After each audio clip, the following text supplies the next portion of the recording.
He's always been meant to lead this company, my dad said, handing my company to my brother. I left without a word. A year later, their empire collapsed. I'm 35 now, but this story begins when I was 26, freshly armed with my MBA and filled with ambition to transform my father's struggling business into something remarkable. I never imagined my own father would betray me, but sometimes the people who should love you the most hurt you the worst. My father, Robert, started Caldwell Systems in the late 90s out of our garage, a modest IT consulting firm helping local businesses troubleshoot network issues and install basic security protocols. By the time I finished college with my computer science degree, the company was barely staying afloat. Revenue had stagnated at around $2 million annually, with overhead eating most of the profits. While competitors were evolving with cloud solutions and AI integration, Caldwell Systems remained stuck in the early 2000s, installing hardware and charging hourly rates for service calls. I still remember the day I walked into my father's cluttered office, my MIT diploma in one hand and a 50-page business plan in the other. His reaction wasn't what I expected. Instead of excitement, I saw resignation in his eyes, as if my ambition exhausted him. Nevertheless, he gave me a position, not because he believed in me, but because the company needed fresh blood. My brother Frank, 4 years my senior, had been nominally working at the company since his early 20s. I use quotation marks because what Frank did couldn't reasonably be called work. He'd stroll in around 11 a.m., take 2-hour lunches with potential clients that never materialized, and leave by 4 p.m. for networking events that mysteriously always involved nightclubs or sports bars. Despite this, my father adored him, always making excuses for his failures and absences. "Frank just needs to find his rhythm," my father would say after my brother's third failed attempt to land a major client. "He's a people person, not a details guy like you, Patrick." The contrast between us couldn't have been more stark. While Frank charmed his way through life with his perfect smile and hollow promises, I buried myself in code and strategy. I turned down a $180,000 offer from Google and a $165,000 position at Microsoft to save my father's company. I worked 80-hour weeks, sleeping on the office couch more nights than I care to remember. Over the next 7 years, I completely reimagined Caldwell Systems. I developed Caldwell Secure, an enterprise-level cybersecurity platform that could be customized for businesses of any size. I hired top talent from competitors, often convincing them to take pay cuts in exchange for equity and the promise of building something revolutionary. I secured contracts with Fortune 500 companies like Marriott, Johnson & Johnson, and FedEx. Under my leadership, the company grew from $2 million to over $100 million in annual revenue. What no one knew, not my father, not Frank, not even my closest colleagues, was that I was also quietly preparing for the future. Call it paranoia or foresight, but I never fully trusted that my contributions would be properly recognized. Years of watching my father favor Frank despite his failures had taught me to protect myself. The day everything changed started like any other. We were celebrating the company's 25th anniversary at the downtown Hilton. Employees, clients, and partners filled the ballroom, all riding high on our recent acquisition of TechGuard, a smaller competitor that perfectly complemented our service offerings. The deal had taken me months to negotiate, pushing our valuation north of $200 million. My father tapped his champagne glass and the room fell silent. I expected the usual platitudes about hard work and family values. Instead, what came next would alter the course of my life forever. "As many of you know, I'll be stepping back from day-to-day operations," he began, his voice steady with rehearsed confidence. "It's time for the next generation to take Caldwell Systems to even greater heights." I straightened my tie, ready to accept the leadership role I'd earned through years of dedication. "I'm proud to announce that effective immediately, my son Frank will be taking over as CEO." The room spun around me. I felt like I'd been punched in the stomach. Standing perfectly still while maintaining a neutral expression was the hardest thing I'd ever done. Across the room, Frank's face broke into a smug grin as he made his way to the podium, clapping my father on the back as if they'd just pulled off the perfect practical joke. "Thanks, Dad," Frank said into the microphone, his voice dripping with false humility. "I know I have big shoes to fill, but with the team we've built, especially the amazing developers under Patrick's leadership, I'm confident we'll continue our growth trajectory." Several uncomfortable glances shot my way. Everyone in that room knew who had built this company. Everyone except, apparently, my father. After the announcement, I cornered my father near the bar. "What the hell was that?" I hissed, struggling to keep my voice down. "Don't make a scene, Patrick," he replied, not meeting my eyes. "Frank has seniority. He's always been meant to lead this company." "Seniority? He's contributed nothing. I built our entire product line. I brought in every major client." My father's expression hardened.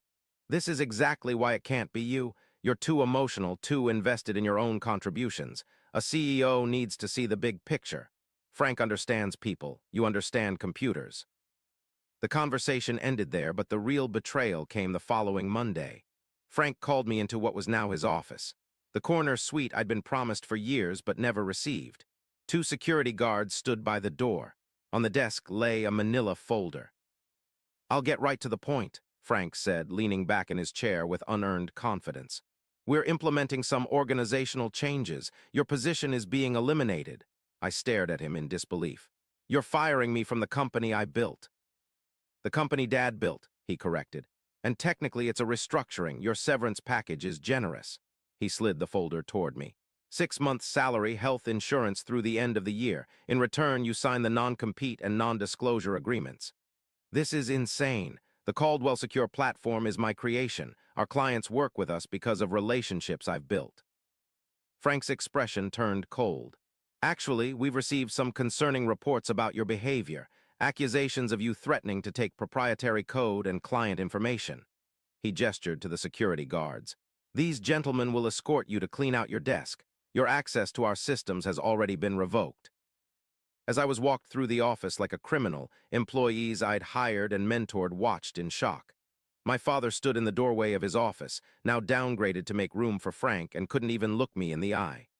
"You always had too much ambition," he muttered as I passed. "This company needs stability, not your constant changes." That night, alone in my apartment, surrounded by boxes of personal items from my office, I didn't cry. I didn't rage. Instead, I opened my laptop and logged into a secure server that neither my father nor Frank knew existed. The time for preparation was over. The time for execution had begun. What my father and brother didn't know, what they never bothered to investigate, was that I owned 40% of Caldwell Systems through a complex but perfectly legal arrangement. When we were raising capital for expansion 3 years earlier, I had structured the investment through a holding company I controlled. My father had signed the papers without reading them, trusting me to handle the technical details he found so boring. Moreover, I had established a separate LLC that held the intellectual property rights to critical components of Caldwell Secure. Caldwell Systems paid licensing fees to this entity, an arrangement I'd explained as tax efficiency that my father and the company's mediocre accountants had accepted without question. I had also maintained detailed records of every questionable decision Frank had made in his limited capacity. Inflated expense reports, client entertainment at strip clubs misclassified as business development. Most significantly, I had documentation of him disclosing inflated revenue projections to investors, projections he knew to be false. For the next 6 months, I disappeared from the industry. Former colleagues tried to reach out, but I remained silent. Let them think I was licking my wounds. In reality, I was building Nexus Technologies from the ground up. I leased office space in a neighboring city, recruited top talent who had left Caldwell Systems after my departure, and began developing the next generation of security software. Meanwhile, I monitored Caldwell Systems from afar. Without my leadership, the company began to flounder spectacularly. Frank's reckless decision-making accelerated the decline at a pace that surprised even me. Within weeks, he fired the entire research and development team I had carefully built, claiming they were too loyal to Patrick, and replacing them with his drinking buddies who couldn't tell Python from JavaScript. He then implemented a disastrous rebranding initiative, spending $2.3 million to change the company logo and website while completely ignoring security patches our clients desperately needed. When Marriott experienced a security breach that could have been prevented by updates I had scheduled before my departure, Frank blamed their IT department rather than taking responsibility. Perhaps his most catastrophic decision came when he impulsively acquired TechFusion, a flashy but fundamentally worthless startup, for $30 million without performing due diligence. The company had impressive DMOS, but no actual proprietary technology, something any competent engineer would have discovered in minutes. The acquisition drained Caldwell's cash reserves and brought in zero additional revenue. During a particularly notorious incident, Frank showed up intoxicated to a presentation with the Department of Defense, a client I had spent 3 years cultivating. He not only lost the $40 million contract renewal, but was escorted from the building when he started arguing with military officials about their lack of vision. The video of his removal somehow leaked to industry blogs, becoming an instant cautionary tale. Then came the SEC filing. As a minority shareholder, I had received the quarterly financial statements. The numbers didn't add up. Revenue was somehow increasing while customer satisfaction plummeted. A deeper investigation revealed that Frank had been booking multi-year contracts as immediate revenue, a clear violation of accounting principles. He had also been using company funds to finance his personal lifestyle, including a vacation home in Aspen registered to a shell company he controlled. My anonymous tip to the Securities and Exchange Commission was comprehensive and meticulously documented. I included dates, amounts, account numbers, and copies of altered financial statements. Within weeks, Caldwell Systems was under federal investigation. The day the SEC announced its formal investigation, Caldwell Systems stock plunged 60%. Clients began invoking exit clauses in their contracts. Employees updated their LinkedIn profiles, and my phone started ringing nonstop. I ignored most calls, but I answered when their biggest client's CIO called. "Patrick, what the hell is happening over there?" he demanded. "I haven't been with the company for 8 months," I replied calmly. "But I'm not surprised. Would you like to hear about what I'm building now?" 2 weeks later, Nexus Technologies announced its first major client, the very same Fortune 100 company that had just terminated its contract with Caldwell Systems. The press release mentioned that I had founded the company after leaving my position at Caldwell Systems to pursue a more innovative approach to cybersecurity. The exodus accelerated. Within a month, Caldwell Systems had lost 40% of its client base. Many followed me to Nexus. I never solicited them directly. I didn't have to. Word spread quickly that the real brains behind Caldwell Secure had started a new venture. 9 months after my unceremonious firing, Caldwell Systems filed for Chapter 11 bankruptcy protection. Frank was forced to resign amid the SEC investigation. My father, his retirement savings largely tied up in company stock, faced financial ruin. The final act came when the bankruptcy court appointed a restructuring officer. As a significant creditor through my licensing company and a major shareholder, I had considerable influence in the proceedings. I offered to purchase the remaining assets of Caldwell Systems, client contracts, equipment, and the hollowed-out shell of the business my father had started in our garage decades ago. The meeting where I signed the acquisition papers was held in the same conference room where I'd been fired. My father and Frank sat across from me, broken men watching as their legacy changed hands for pennies on the dollar.